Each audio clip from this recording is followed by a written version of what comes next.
নমস্কার বন্ধুরা, আশা করি আপনারা সবাই ভালো আছেন। আমিও ভালো আছি। আজকে একটু বৃষ্টি হচ্ছে, তাই বৃষ্টি হচ্ছে দুপুরের লাঞ্চ হিসাবে কি করব ভাবছি, না একটু খিচুড়িই করে ফেলি।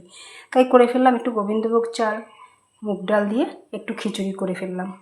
আর তার সাথে খিচুড়ি তো শুধু খাওয়া যায় না, তার সাথে করে ফেললাম ডিমের অমলেট, পটল ভাজা আর ঢ্যাঁড়স ভাজা, মানে ভেন্ডি ভাজা। এই হলো আজকে আমার দুপুরের লাঞ্চ।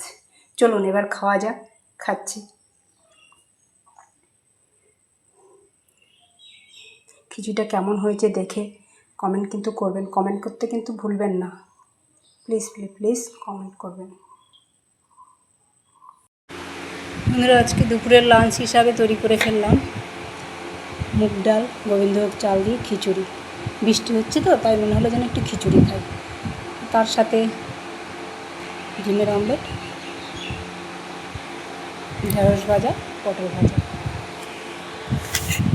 এই যে আজকে দুপুরের লাঞ্চ খিচুড়ি, ডিমের অমলেট, ঢেঁড়স ভাজা, পটল ভাজা।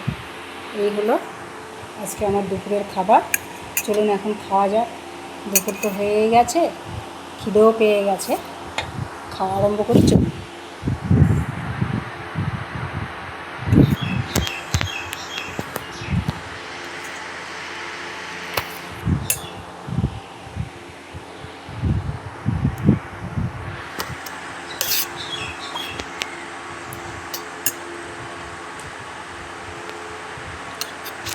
খিচুড়িটা সত্যি খুব টেস্টি হয়েছে। মুগ ডাল, তার মধ্যে একটু ঘি, গোবিন্দভোগ চাল, খুব টেস্টি হয়েছে।